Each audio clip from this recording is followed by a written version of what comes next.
حالتوں سے بندہ خالی نہیں ہے، یا آپ غافل ہیں یا آپ ذاکر ہیں۔ جب غافل ہیں تو شیطان آپ کے قریب آ جاتا ہے، وہ قرین، وہ آپ کا ساتھی بن جاتا ہے۔ جب آپ ذاکر ہوتے ہیں تو شیطان آپ سے دور ہو جاتا ہے۔ بہت آسان چیز ہے، زبان ہمیشہ دائم الذکر ہے۔ میں نے ایک جگہ پہ کہا اونٹ کتنا بڑا ہے لیکن اللہ نے تکلم کی طاقت نہیں دی، ہاتھی کتنا بڑا ہے اللہ نے تکلم کی طاقت نہیں دی، کیونکہ اس کے پاس عقل نہیں ہے۔ عقل نہیں تو اللہ کا ذکر کیسے کرے؟ آپ کا وجود تو چھوٹا ہے لیکن آپ کے وجود میں بہت بڑی عقل ہے۔ اس عقل کی وجہ سے خدا نے نعمت زبان سے آپ کو نوازا ہے کہ اے مومن زبان سے کیا کرو؟ ذکر پروردگار عالم کرو۔ اور اس امام کے ماننے والے ہو جس کا سر کٹ چکا لیکن پھر بھی نو کے نیزہ پر ذکر پروردگار عالم کرتے رہے۔ فرمایا بہن زینب حسین کو نماز شب میں یاد رکھنا۔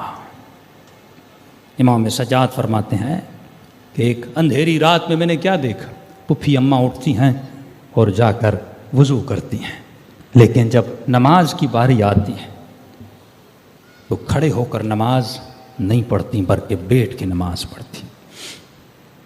عالمہ غیر معلمہ، جس بی بی کو شریعت کے احکام کا پتہ ہے کہ نماز کھڑے ہو کے پڑھنی ہے، کبھی امام سجاد فرماتے ہیں پھپھی اماں بیٹھ کے نماز کیوں پڑھ رہی ہیں؟ فرماتی میرے لال سجاد زندان میں کھانا بہت کم آتا ہے، میں نے سارا کھانا بچوں میں تقسیم کر لیا، اب زینب کے بدن میں طاقت نہیں ہے کہ کھڑے ہو کر نماز پڑھے۔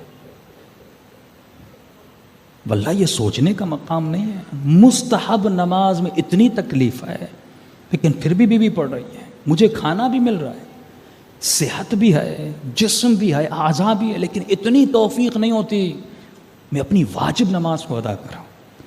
اس کا مطلب میں قرین خدا نہیں ہوں، میں قرین شیطان ہوں۔ اگر اللہ کا قرین ہوتا تو میں ذکر خدا میں مشغول ہوتا۔ اور ان دنوں میں بہترین ذکر صلوات ہے، کثرت سے مومن صلوات کریں۔ اسپیشلی بیماریاں بہت بڑھ چکی ہیں۔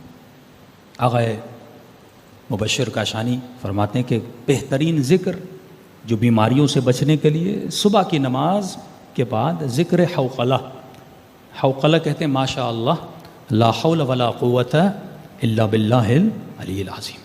اور چھٹے امام فرماتے ہیں اگر سورہ حمد مردے پہ پڑھی جائے تو مردہ زندہ ہو جائے، لیکن وہ زبان ہو پڑھنے والے